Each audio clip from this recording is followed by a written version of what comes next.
Hello, and welcome to Kanban for Everyone today. Today, we're going to be talking about Kanban for SAFE. And if you were expecting to see Troy Lightfoot, I am sorry to say he had a family emergency pop up, but we are very lucky to have Roger Turnell step in for us today. Roger is a coach and consultant with Accenture. He is also a pro Kanban trainer and an SPC. So we are going to be digging in with Roger today to talk about where Kanban fits with SAFE, and maybe what practices we could be pulling from Kanban to help improve our implementation of SAFE. Roger, why don't you take a moment?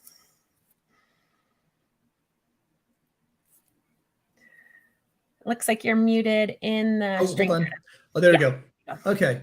So there was an unmute button down there that I just did not see. I am, first of all, extremely happy to be here. Got the call. Got a message from Troy late last night that he had a family emergency and couldn't be here. So first thing I'm thinking is like, ooh, man, imposter syndrome a little. And the next thing I'm thinking of is I'm really, really flattered that Troy thought of me. So I am really happy to be here.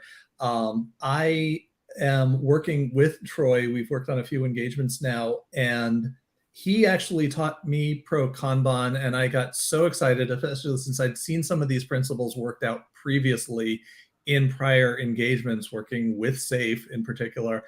And I was like, oh yeah, I would love to train in this. And so started me down the path, became a trainer, and now have been having a lot of fun introducing these ideas to people. So thank you, Colleen, for having me, and thank you, ProKanban, for giving me an opportunity to talk about this stuff, because I think this is really important, and I think this is actually a game changer for how we manage work in a more sane way. I'm deliberately stepping away from the agile word because I know that that's not entirely what we're doing here, but we are in SAFE, and SAFE is an agile framework, and we will talk about in the framework of that. So. Wonderful. Well, that's I think like most things from a ProKanban perspective, we like to look at these practices as complementary, right? Not something that has to be a replacement to what you're doing now. And there is a lot of Kanban that's already in SAFE. So I think that might be a great place for us to start our conversation today. Maybe you could kick us off by talking a little bit about what elements of Kanban are already part of SAFE's implementation and SAFE practices. And then we'll talk about some of the anti-patterns we see. Sure. And let me start off by saying there's kind of an evolution going on in SAFE. And one of the things I do appreciate about SAFE is they are very, very willing to take everything down to brass tacks and change up just about anything. If there's a good idea out there, they will absorb it into SAFE. And one of the things that's definitely changed is, for a while it was, well, are you a Scrum team or a Kanban team? And increasingly, I think the distinction between that has gone away.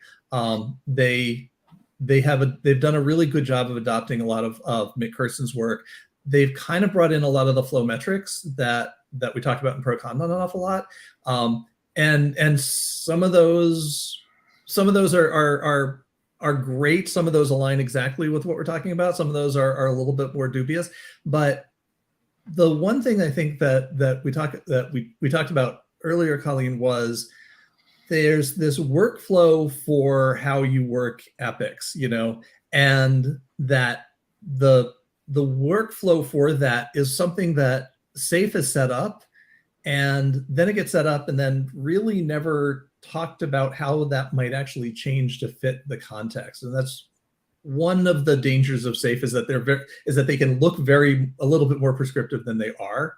And there's a real tendency to not adapt it, and to not say, okay, here's the parts that work for us, here's the parts that aren't. There's a real tendency to kind of use it a little bit more as an authority rather than as a tool that you can bring in, and a strategy that can help you perform your work. So, absolutely. Yeah.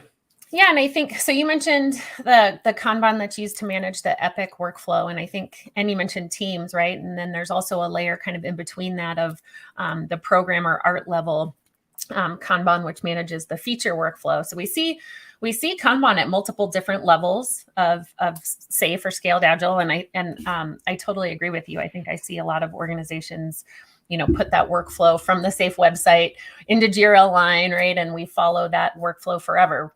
And a big part of what we teach from a ProKanban perspective is how to adapt that workflow over time and how to inspect and adapt not just the states of your workflow, but even the workflow policies themselves. Have you ever seen any organizations that excel at this or are going back to refine their workflow, or is that a pretty common pattern? It's a pretty common pattern. The organizations that adopt SAFE, I've seen some very, very good SAFE Agilists work with organizations to adapt them. I think a lot of the organizations that have adopted SAFE, they're coming from, from largely kind of a waterfall environment. They're kind of dipping their toe in. They're trying to figure out what works. And it is actually kind of reassuring to them to have a pattern set down. And the disappointment from what we do is we come in for a couple of months and we help them, work within those patterns. And really, you kind of have to see what happens, for better or for worse, 2-3 years down the road, And I'd love to have a kind of thing where you come up for the initial setup and then kind of come back like a comet or something, because that's where the real difficulty will start coming in, And that's something that as a consultant is largely blind to us. The one thing that I think I really like about what ProKanban teaches is the specificity of the definition of workflow, because that's not in SAFE, and honestly, it helps everything all along. What are we looking for at this Kanban board? What's the work item type? How do we manage WIP? I won't go through all 6 of them, but there are 6, and that's one of the very few things that is really, really specific. What are my workflow types? What's my definition of start and finish? Do I only have one definition of start and finish, or do I actually have multiple that make sense in this context? What are my stages of workflow? What's my definition of policies that allow work to go from one workflow stage to another? And then finally, most importantly, especially because this one really starts us getting into the flow metrics, what's my service level expectation? How long do I think a work item is going to take progressing through this? And I think that's an added layer. It seems like an awful lot. It's a day's conversation and then a revisiting. How you manage WIP is the only other thing I missed out of there. And then you have that conversation. It will take whatever you're doing in SAFE and make it that much better and that much easier to deal with. Yeah, totally agree. Well, let's dissect those a little bit, because you touched on a few different practices there that I agree with you. Like, there are small changes to SAFE. And I just saw a comment in the chat here from Kevin Rush that one of his biggest struggles is that SAFE is treated as a framework and not a pattern library. And I think what you're talking about here is a great add-on to that, right? There's a few small things we could do to probably not just improve those workflows, but also make the flow of work better for us. And so let's start with WIP limits. We are supposed to have WIP limits, not just at the team level, but also at the feature and epic level. SAFE coaches to this as well. I have also seen some anti-patterns, I think, around how this gets put into practice. What have you seen around WIP limits at the different levels of Kanban for SAFE? I've got a really kind of disheartening anti-pattern story. And I think everybody has a story like this. So this is absolutely bog standard in the industry. But I went to work with a large insurance company and with their claims department. And I said, okay, well, what are your initiatives that you're working on right now? What's your top level things? And they had a list of 30 things that they had promised upper management that were going to get done by the end of the year. It was July when I was talking to them. So by the end of the year was clearly you're not getting all 30 done, and I'm like, well, what's your top item in there? Well, we've got a top list of 15 things. Okay, great. But you're also not going to get 15 things done. Do you have a top 2 or 3? Well, no, because we promised all of it. It's like the safety wasn't there to actually say, okay, let's get one thing done. And I was not too surprised to learn that an initiative that I heard about, I was like, oh, that would be really cool. That would help a lot of your things, that help a lot of your processes. They had they had basically dragged that one along for 8 years before they finally pulled the plug on it, as it's never getting done. And it's like,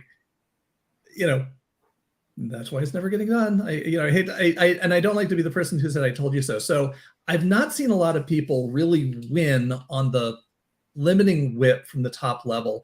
And I honestly think there's a whole conversation to be had there about understanding limiting WIP in senior management, executives, leaders at that level.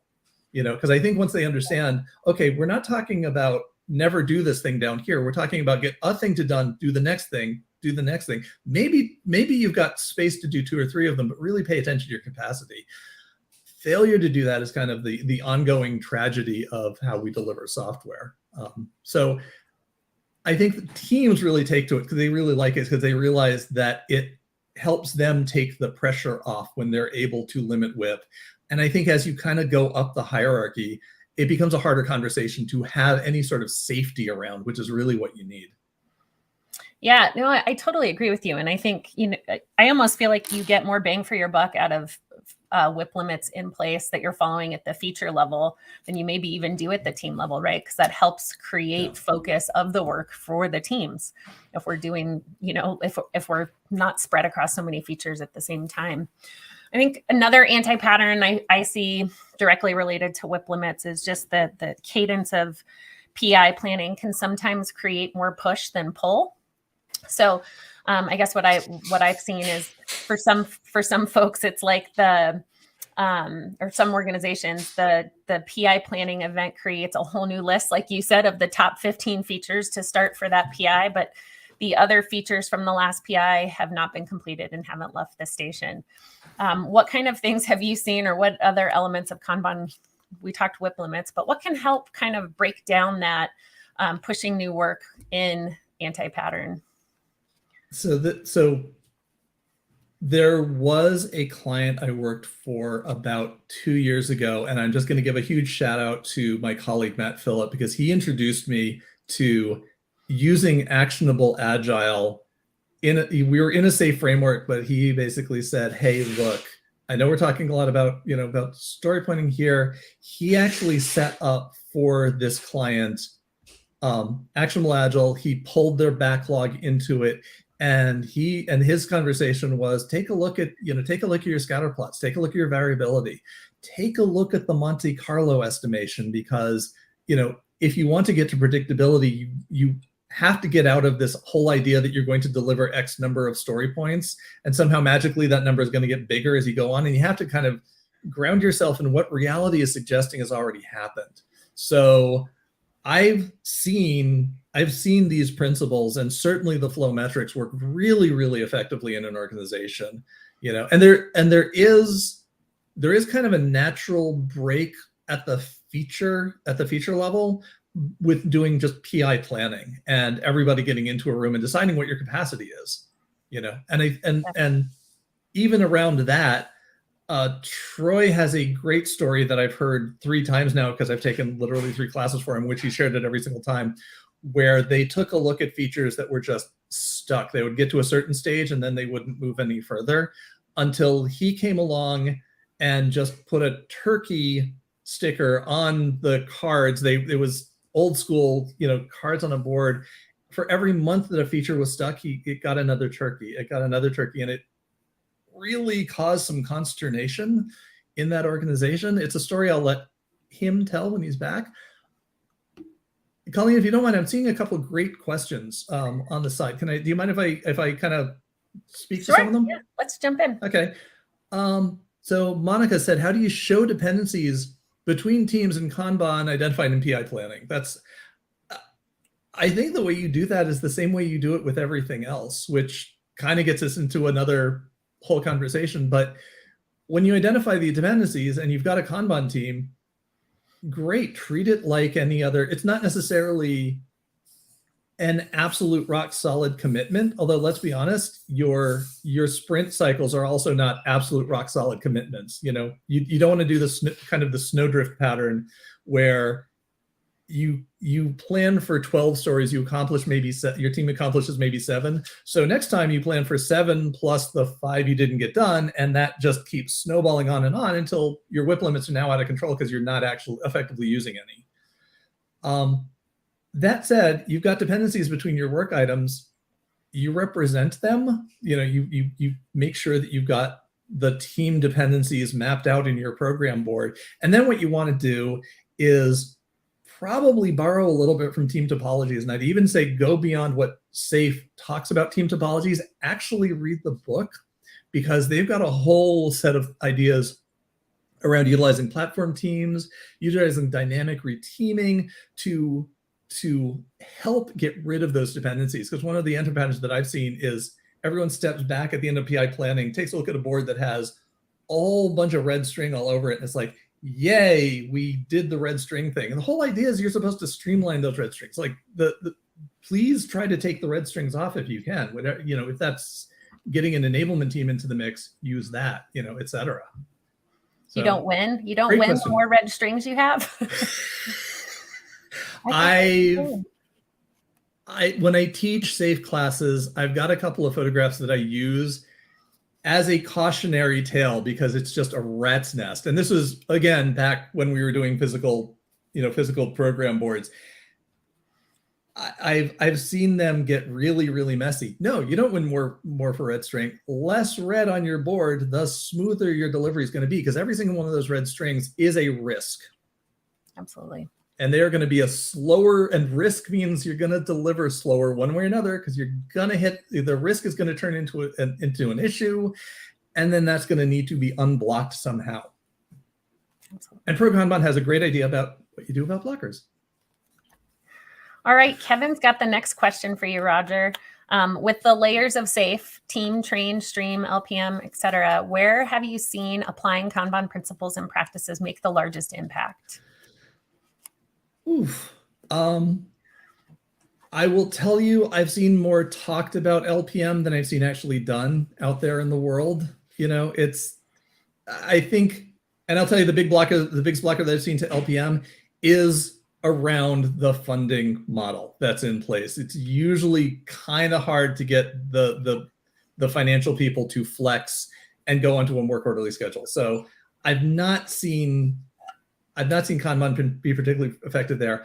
I've worked an awful lot at the team level. So that's where I've really seen it take off. That's where I saw actually just applying actionable agile. And the client that I was working with at the time with Matt got so excited, they actually invested in it, brought it into their organization. And this was a really conservative organization too. So it was like not people you'd expect to be on the cutting edge of doing anything, but they saw the value of it. So I would say mostly the team, largely because I've seen it be an easier sell for teams because they see what it can do for them.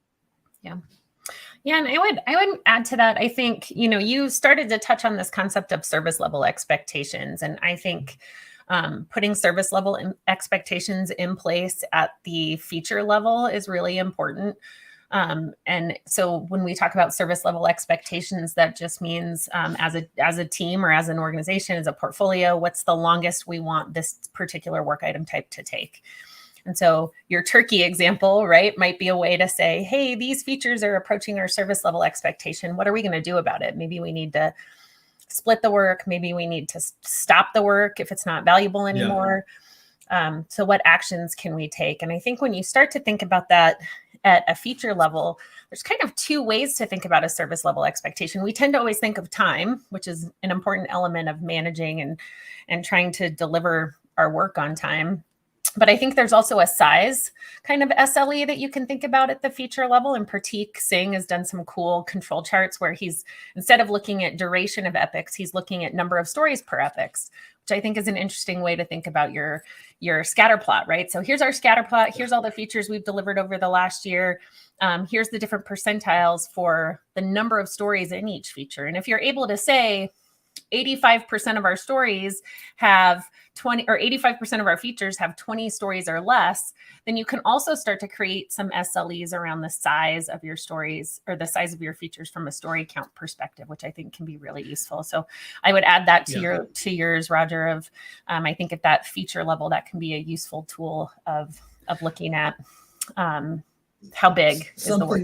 Yeah. And something just weirdly struck me as we were talking. The whole requirement in SAFE that your feature land within a PI is kind of their attempt to give you a first best guess at what your feature sizing ought to look like.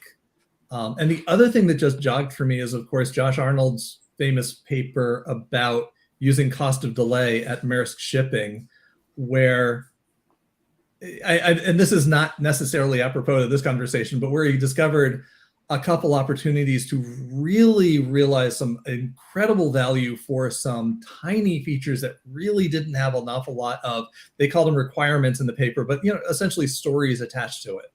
So there's an opportunity there to not just figure out what your story is, what your feature size is by complexity, but also really focus on the features that are going to give you the most bang for your buck, which is what you're supposed to be driving through cost of delay. And I won't get into how SAFE does cost of delay. I have a whole talk about given that. We might have to have you back for that one. That's always a favorite topic of mine. I would love to. Yes.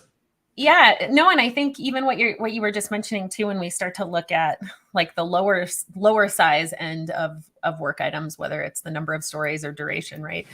Starting to look at variability in the data is always where we want to go, right? We're trying to get the variability, whether it's how long it takes to deliver a feature or how many stories are in that feature, to be smaller, so that things aren't so random in terms of how long it takes us to complete that work. And so I think looking at scatter plots for that feature level, whether it's story count or duration, can be really helpful too in identifying if you have too much variability. And looking backward at your at your cumulative flow diagrams and saying, is this system inherently predictable? Because we're trying to get to predictability, which the question that I always came back thinking about the client that had the 30 things, the 15 of which were absolutely promised at the top. I keep coming back to, and this is a little controversial saying this, but what's the economic benefit of being essentially dishonest with what's being promised? Because I don't see it. And I know that the tendency is out there to just make extravagant promises to get people off your back. And I'm fundamentally struggling. I fundamentally struggle with that one. Yeah, it's interesting. The ProKanban has been doing what we call the predictability roadshow, and we've been going to do a lot of talks about predictability, and it's so interesting. Exactly what you just said, right? The cost internally too, I think, is that nobody trusts any of the forecasts in the first place if we promise everything and never deliver. And so it's like, how do we start to balance out creating that trust and talking in terms that leaders can understand, right? And it's often not story points or PI dates, right? We want to start thinking about dates in terms of the risk of whether or not we're on track or not. And that means often continuously reforecasting our work. I think that's a big shift, and a little bit of like, how do you start to look at continuous reforecasting when you're working inside of a time-boxed PI? And I think they can work, right? I'm curious what you've seen. I think it can work, though, to tell you if you're on track or not for completing work in the time box, whether it's a sprint or a PI. As long as you can kind of put the brakes on, whatever promises you've made, as long as you can be open to the reality that that very likely things are going slower than you would absolutely like them to. If you don't mind, Colleen, you mentioned the Predictability Roadshow. Can you tell folks where and when that is, the dates for that, and when can we get you to come to Tallahassee? Because I might be the only person there, but I will be there. Yeah, we've been doing them remote. Dan Pratik and I have been doing these predictability roadshows, and so for now they've been remote. We're open to doing some of them in person, kind of going into next year as well. But It's really a way for us to try to get people thinking about forecasting in a different way. And so you can fill out a request on the ProKanban.org website if you're interested in having us speak to your organization, whether it's a meetup event or a community of practice inside your company.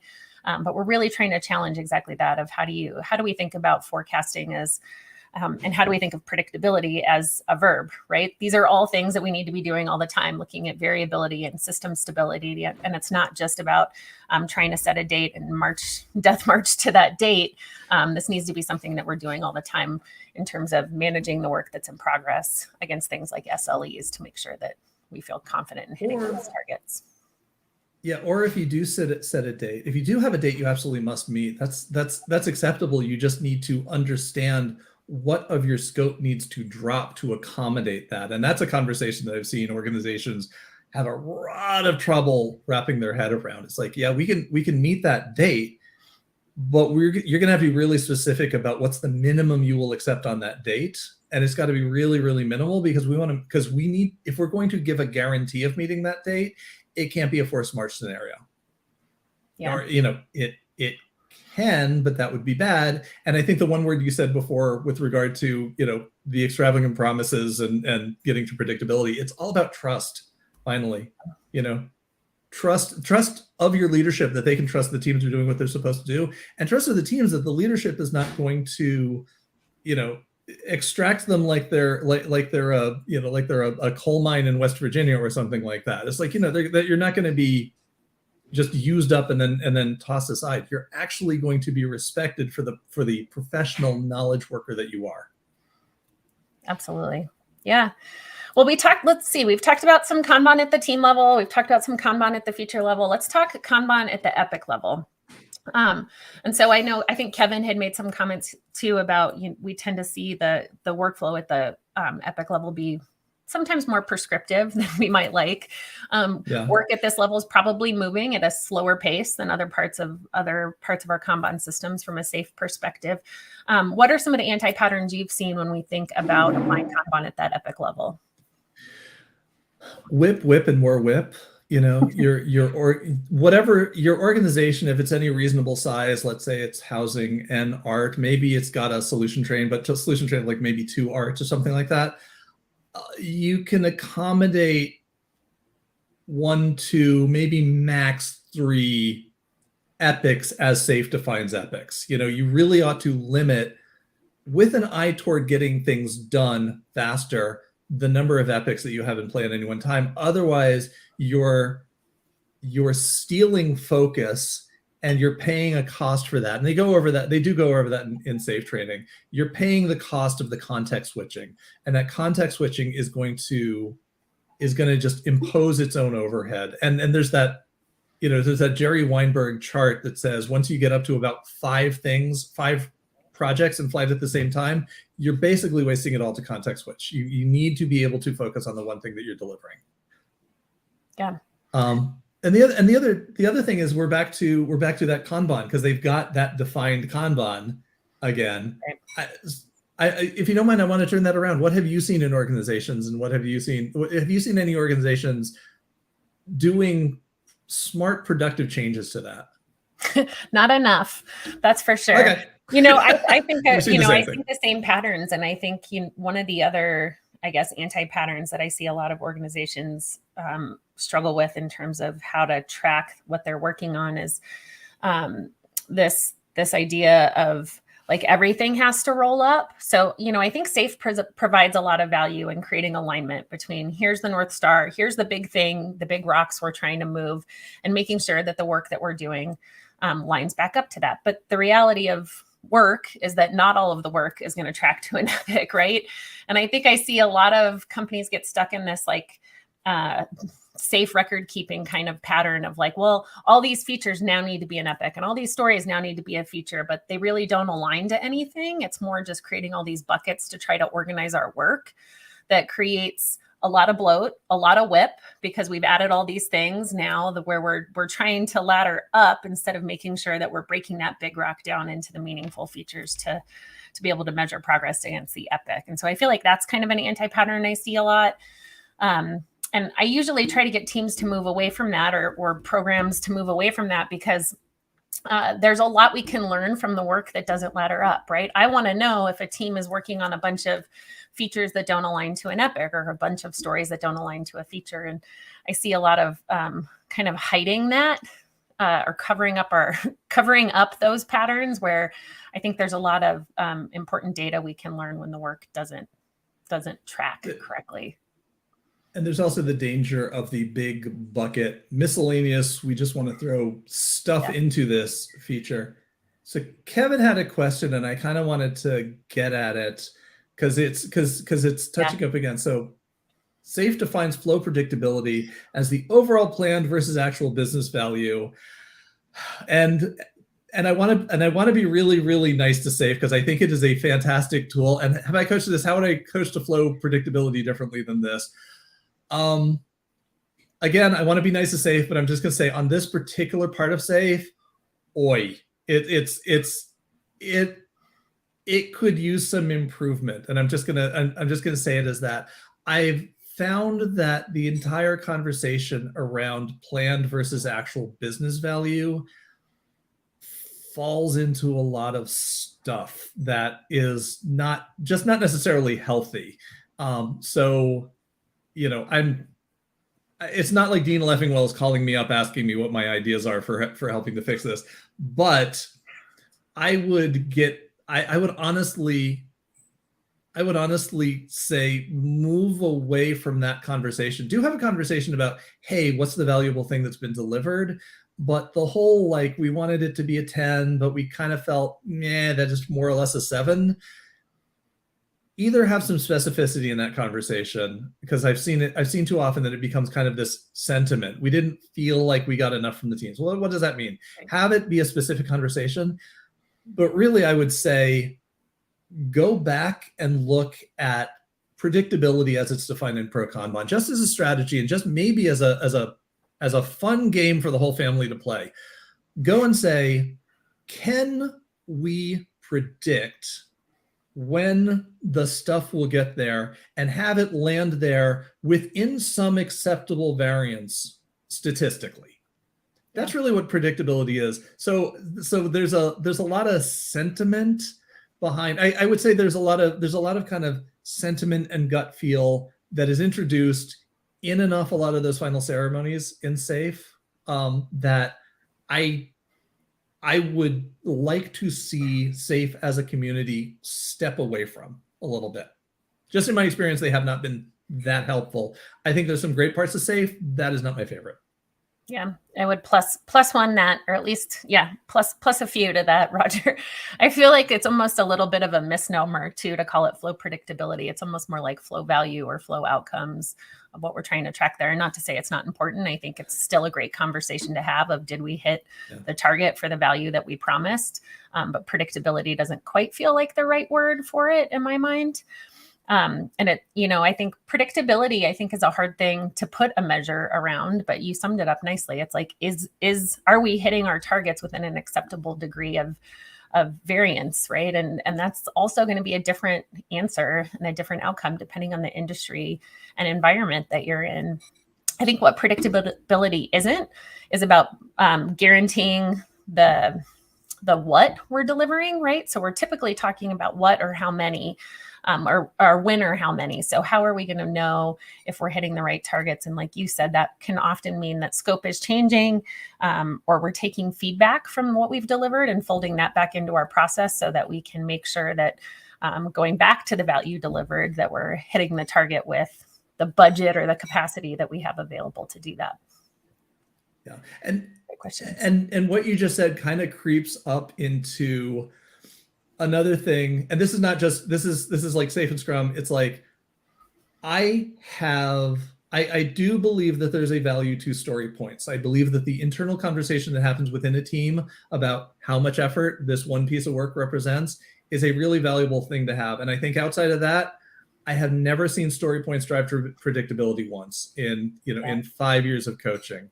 So I think if you want to talk about predictability, please step away quietly from any conversation about story points or velocity, because those are imaginary made up things that don't really answer the question, when is this real thing actually going to happen?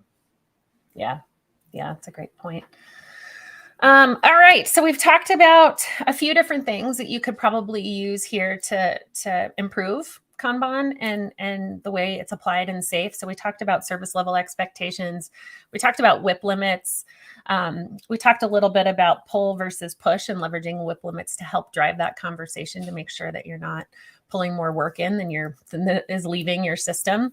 I think another kind of anti-pattern I've seen with multiple different levels of Kanban systems, whether it's team, program, or portfolio in SAFe, is work just appears.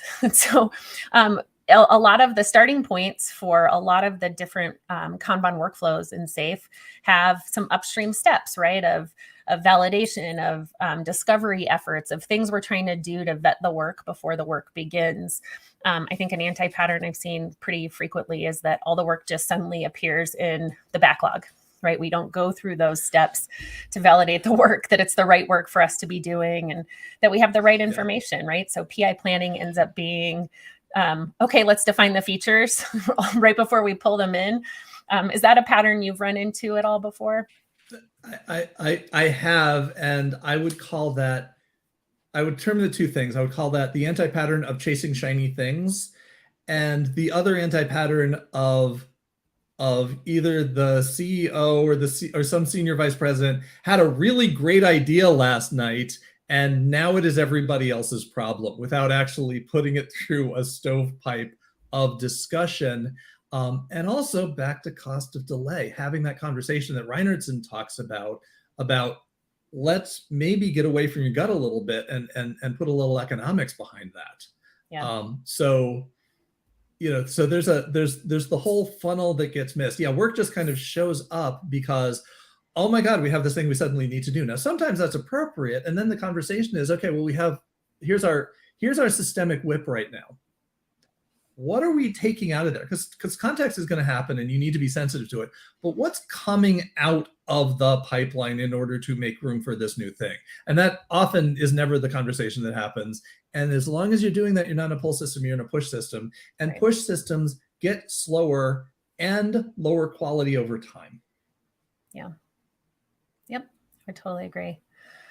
Well, we're kind of coming up here at about the 45-minute mark. So if you have more questions for myself or for Roger, please go ahead and add them in the chat. It looks like we're having a little bit of trouble, possibly with LinkedIn. I see everybody's watching on YouTube. So thanks for your patience as we got everybody to the right place. But feel free to add more questions there. Roger, my question for you is, if you could wave your magic wand, right? What is one thing that you would bring, that you would have SAFe adopt, that you think would make it better? I would just forge a partnership with Actionable Agile, and I would just adopt Flow. I would just adopt Flow metrics wholesale into the program of SAFe. And I know that that's a conversation. That is a conversation that Troy has had with Dean Leffingwell, and I kind of see it being inevitably on the radar. And here's why. When I have taken and taught ProKanban classes internally, I'm seeing a lot of people showing up who are SBCTs, who are SAFe fellows. There's an awful lot of interest in this now suddenly. And there's a sense in which ProKanban kind of strips things down to essentials in a very, very nice way. Not that you're getting rid of SAFe, but here's something you can do that's going to have an immediate impact and immediate improvement. And I think there was a lot of thought that, oh, teams need to mature to a certain level in order to be Kanban teams. Oh, well, how do we know that teams are going to actually get done what they want to get done? So if I were to wave my magic wand, I would say, I think what I would do is I would look down the road about 5 years and predict that is probably where SAFe is going to go. I think there's going to be more opportunities for a finer sense of what it means to be Kanban and what it can do for their predictability, what it can do for their efficiency and their effectiveness. Yeah, no, that's I love it. I think I would probably wave my magic wand and try to get rid of the time boxes, I guess. I think that drives some of the anti-patterns that cause that push versus pull system that we were just talking about. And so, I think the levels of alignment are really helpful in creating structure and making sure that you're working on the right things. But I think sometimes PI planning drives that push, pile a bunch of new work in before new work has left. And it's like, we're planning because the time box is up and we're trying to get things done because the time box is up, instead of focusing on pulling new work and the highest priority work when the capacity is available.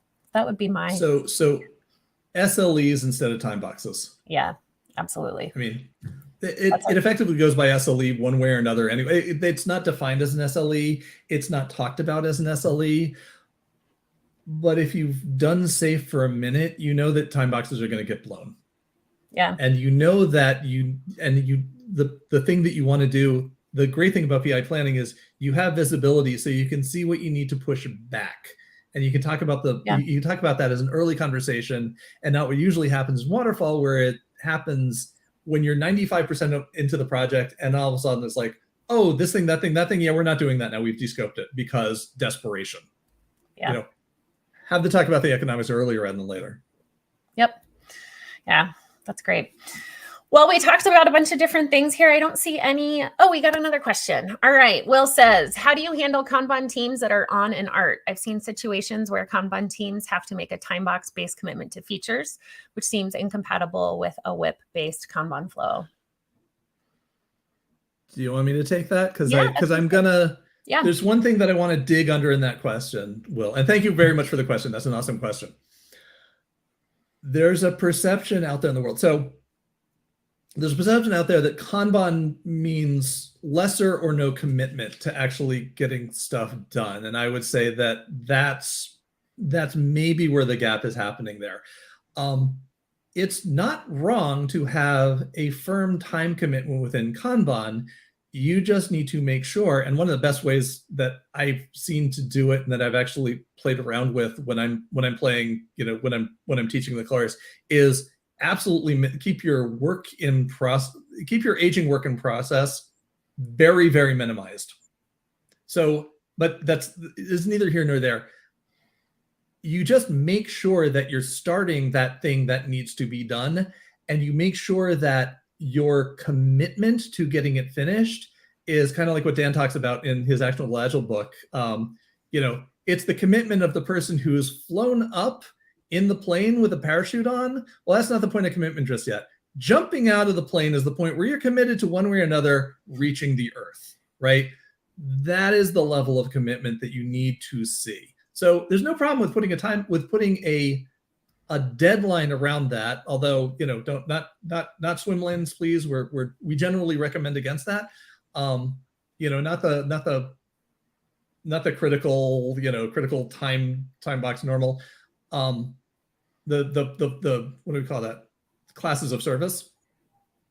But do have a sense that when you started it, that not only is it going to get done by that time, but probably with a little bit of buffer in there, just in case there are any surprises. So that's, the time commitments are not incompatible with Kanban. And I think we do Kanban a disservice to pretend that is the case and will always be the case, because now Kanban goes out there in the world and is the lazy framework, the thing that you do if you really don't want to do an awful lot of work. And that's ridiculous. That's actually actively what we're trying to get away by really insisting that the flow metrics go along with it, and by really insisting that you look at the results. Well, and I think you hit the nail on the head too, Roger, when you said that the difference in time boxing here is really looking at an SLE for that work item type. And so, in that case, what you're describing, Will, I think is, we may have a feature that has to be done by the end of the PI, because that's what SAFE recommends, is that our features take one PI. And so let's say your PI is 12 weeks. Rather than saying that that's the upper bound, we might want to look at data first to tell us how long do our features typically take us, and then how many stories are typically in our features here, and then use that to either refine the size or to manage the work item age against those features to make sure they're coming in at the right SLE. And so I would venture to guess a lot of the organizations I've worked with, the SLE and the data for features is probably greater than one PI length. And I think that's an important conversation to have with the teams, to be able to say, do our features need to be smaller? What's happening here? In the case where we're trying to make a time-boxed commitment around a PI, does the data support that that's something we can realistically achieve? Yeah. A real eye-opener for teams, not Kanban related at all, but I've had a lot of good experience just using dojos and using day-and-a-half time boxes in order to train teams that you really can think a lot smaller than you think you can think.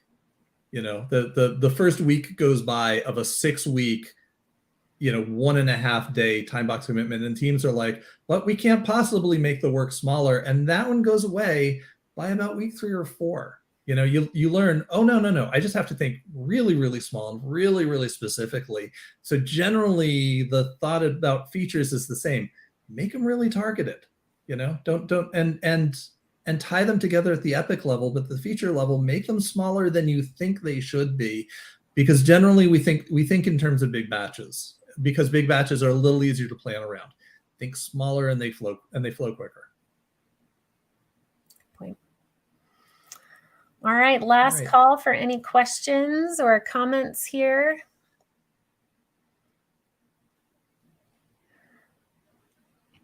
All right, any closing thoughts? Did we actually lose anyone? We may have. Closing thoughts. Oh, okay, hold on. We got another from Kevin here. Have you seen the epic feature story structure difficult to identify how to coach your system for improvement? What do you do when it is confusing? I've talked about the things I don't like in SAFe. I absolutely heart the way that they have epic feature story. I really think that my one thing is capabilities, which is basically a feature that's split between arts if you happen to be in a solution train. I don't find that difficult to wrap your mind around. I love the idea that your epic is your bundle of funding and the thing that your business case is made around, that your features are just that. They are individual features of work. They are some kind of customer journey, however small, that adds value. And then your stories are really, okay, what's the breakdown under that? What do we need to be done? I've not found that difficult. In fact, I take a lot of joy in teaching teams how to think in that way. I find it really difficult when you go back to the old model of either everything's a story and you've just got this sea of stories and it's really, really hard to get any focus around them. Or maybe if you do get focus, you get epics in the old model. And so epics become the big thing. And there's nothing above epic to really tie it all together in something that you make a business case around. I've not seen it be confusing. If you are confused, Kevin, I'd say reach out, because I'd love to have a discussion about, maybe how you can clarify it for yourself. Yeah, I would agree with you, Roger. I like the alignment. I like the structure. I think it helps make sure that you're working on the right things, or highlights the fact that you might not be, that maybe your team is really distracted with a bunch of, death by 1,000 cuts, or things that don't ladder back up to what the organization has identified as those big areas of focus.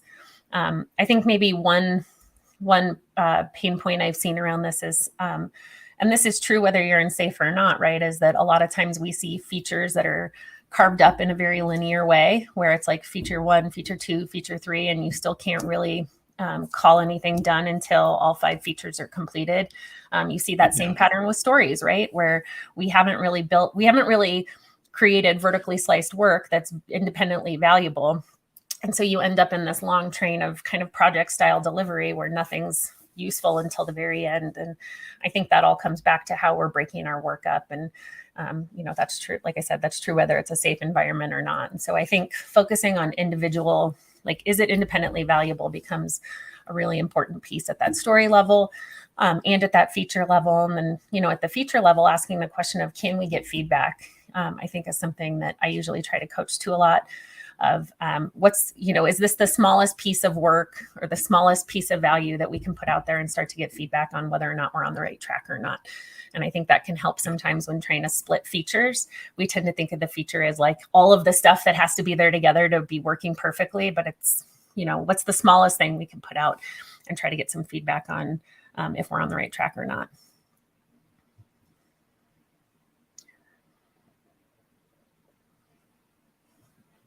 Yes, I agree. Nice.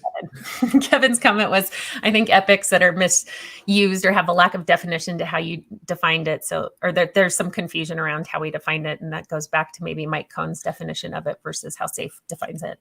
And I would definitely agree with that. I think that's Mike Cohn defines it more as the big rocks, I believe, that get broken down. So it's almost like a big story.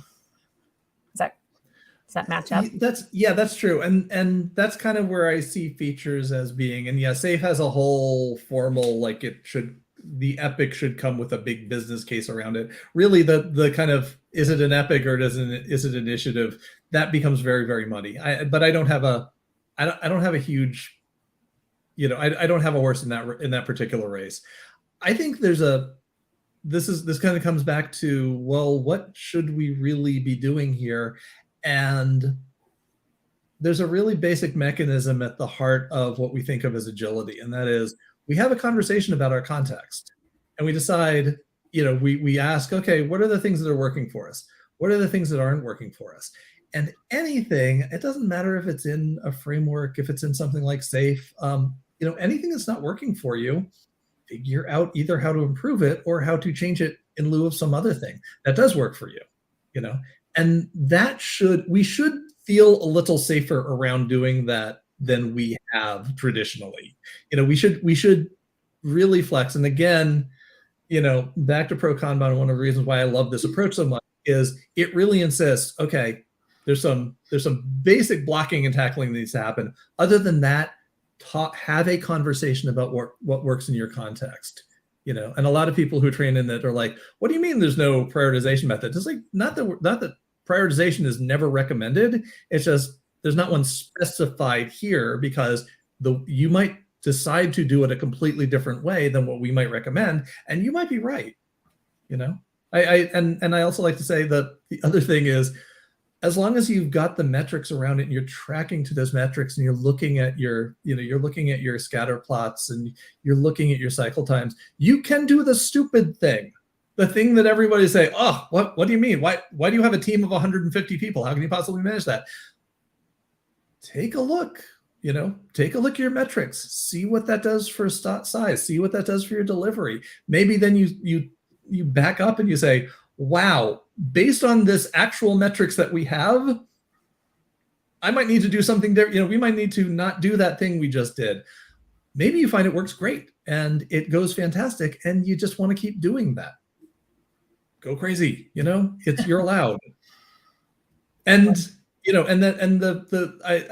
use a great term, there's an awful lot of scrumdamentalism out there, not to bag on Scrum, because I think everybody in every camp has a tendency to do that. And I'm really, really impatient with the arguments that sometimes show up on LinkedIn about my framework versus your framework, because come on, a framework is not going to save you from a bad culture, nor is it going to create the best you can hope from any of these frameworks is that it helps you create a better culture. But a lot of that are people just deciding to try something other than what they've always been doing. And after a while, Scrum becomes what we've always been doing. SAFe becomes what we've always been doing. It can happen to the best of approaches. Always be flexible for trying something new. Great way to close us out, Roger. That's a great sentiment, regardless of what practices you're using, and being open to trying new things, interpreting the data, and continuing to revise your approach based on what the data is telling you. Love it. Well, thank you everybody. Yeah, thanks for joining us, especially so last minute. We really appreciate you stepping in and sharing your experience. And like Roger said, if you're interested in reaching out to him or me or anyone in the ProKanban community, you can join us in our free Slack community. You can find that link to join at prokanban.org. We'd love to have you there. This is a big part of what we try to build in our community is great debate, great conversation so that we all keep learning from each other. So would love to continue the conversation there. And you can also check out our classes. As Roger mentioned, we have a few different classes on how to apply Kanban for scaling, especially in the context of some of the things we've talked about today, that is applying scaled portfolio Kanban. And we also have applying professional Kanban as well as applying metrics for predictability. So check out all those classes and more at prokanban.org. Thanks again for joining us today. And a big thank you to Roger. Thank you, Colleen. Thank you for having me. And thank you all for being here. This has been great.